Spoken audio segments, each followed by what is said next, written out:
Cette dernière vidéo conclura vraiment l'histoire de la statue équestre de Louis XIV, place Bellecour à Lyon. Et pour conclure, quoi de mieux que des légendes urbaines? Et la statue de Louis XIV à Lyon ne déroge pas à la tradition.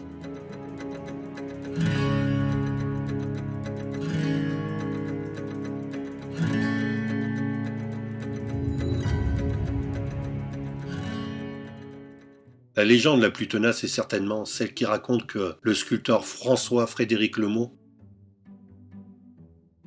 aurait oublié de sculpter les étriers et la selle sur la statue. Et après l'inauguration, il se serait suicidé de honte.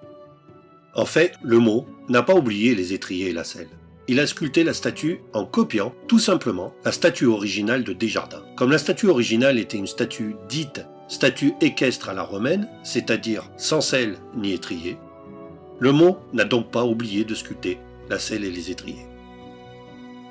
Du coup, lors de l'inauguration, il n'a pas eu honte et ne s'est pas suicidé. Aujourd'hui encore, François-Frédéric Lemot doit bien se marrer dans sa tombe. Vu que sa statue équestre est entrée dans le cœur des Lyonnais, a traversé le temps, a été inscrite au titre de monument historique le 25 mars 2016. La statue, devenue un chef-d'œuvre, vaut à Lemot la croix de chevalier de Saint-Michel, la rosette de la Légion d'honneur, et enfin le titre de baron héréditaire sur institution d'un majorat par lettre patentée du 28 avril 1827. Cela aurait été Bêta qui se suicide. François-Frédéric Lemot meurt peu de temps après la remise de ses titres le 6 mai 1827 à Paris, des conséquences d'une chute au moment de la pose de la statue d'Henri IV. Fin de la légende la plus tenace de la statue.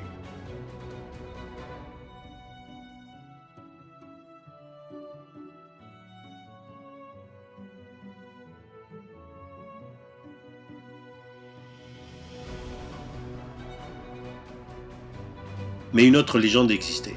Je dis existait, parce que cette légende n'en était pas vraiment une. C'était une réalité.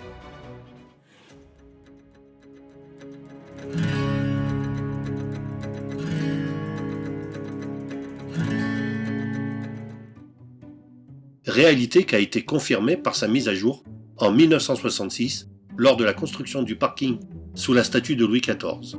Les ouvriers ont mis à jour dans une cache un coffre de plomb.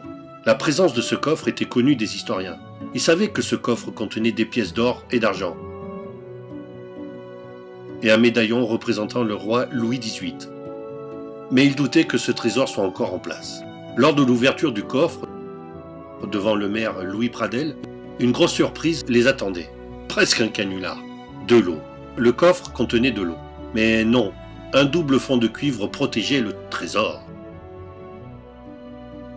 Constitué d'un portrait en argent sur un médaillon de cristal de Louis XVIII, de 2 médailles en or relatives à la naissance du duc de Bordeaux, environ 80 pièces d'argent et de bronze, et une plaque de cuivre rappelant en latin et en français l'histoire de la statue du roi Soleil. Le maire Louis Pradel déclare à cet effet: On a d'abord pensé à un canular. J'avais appris par les historiens que ce trésor existait. Ce trésor appartient à la ville et reviendra au musée. Voilà, les légendes et autres mystères sur cette statue sont résolus. Et on peut peut-être, aujourd'hui, espérer qu'après sa rénovation, la statue équestre de Louis XIV trônera tranquillement au centre de la place Bellecour jusqu'à la fin des temps.